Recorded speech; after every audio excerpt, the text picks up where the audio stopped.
چرا ما اینجاییم؟ آمدیم برای خرید گوسفند. چون که برای گوسفند اومدیم مستقیم نرفتیم تو بازارهای بزرگ، نرفتیم اونور، اومدیم اینجا. هدفمون مشخص بود، اومدیم نزد هدفمون. برای چیزی که اومدیم پیشش. هدف از زندگی چیه؟ بر مبنای هدف راه مشخص میشه. وقتی ما میخوایم بریم یه شهری، اولین سوال اینه که چرا آقا اومدی اینجا؟ اومدم برای تجارت. مستقیم میری بازارها، کارخانجات. اومدم برای درس، تعلیم، آموزش. مستقیم میرم کجا؟ دانشگاه ها، دبیرستان ها، مراکز آموزشی.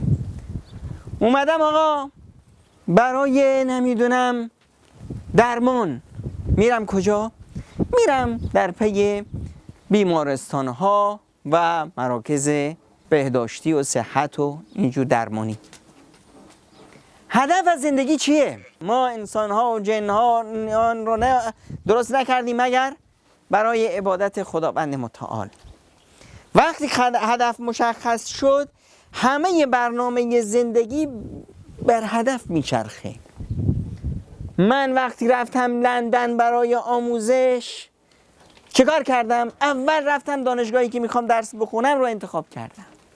بعدش چی؟ بعدش نگاه میکنم کدوم خونه کجا بگیرم، جایی که نزدیکترین جا باشه برای دانشگاهم تا وقتم ضایع نشه، رفت و آمد و اینا و از وقتم رو نگیرن، از هدفم دور نشم. اگر نیاز به کار دارم که هزینه تحصیلی، میرم دنبال یک کاری، نه یک کاری که برام درآمدزا باشه و زندگی مرفهی داشته باشم، نه، دنبال یک کاری میگردم که کمترین وقت رو از من بگیره و بتونه هزینه آموزشمو برآورد کنه. دنبال رفاه نیستم. هدف آموزش هست، هدف فارغ التحصیل شدن هست. برای هدف کل برنامه زندگی من شکل میگیره در راستای هدف. حالا هدف من از زندگی چیه؟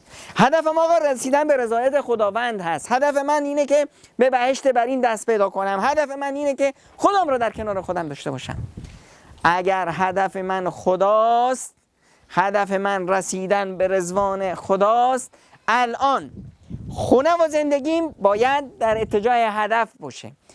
الان همه رفت و آمدم و گفت و شنودم و بالا و پایین پریدم و هر کاری دلم میخواد و هر کاری میکنم، هدف مد نظره. کل زندگیم رو هدفم جهت‌دهی میکنه.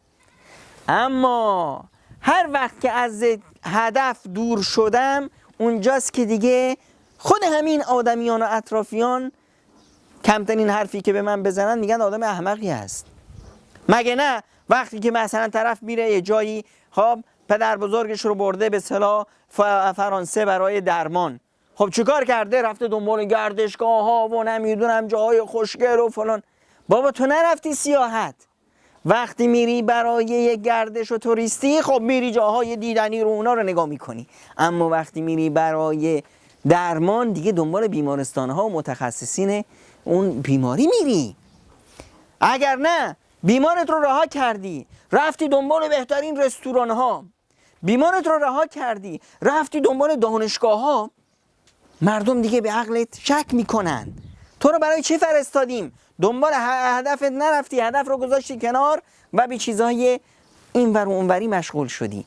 اگر ما هم در مسیر زندگی هدفمون که رضایت خداوند باشه رو کنار بذاریم، خودمون رو مشغول کنیم به چیزهای بدور از هدف، دیگه همون پسوند رو باید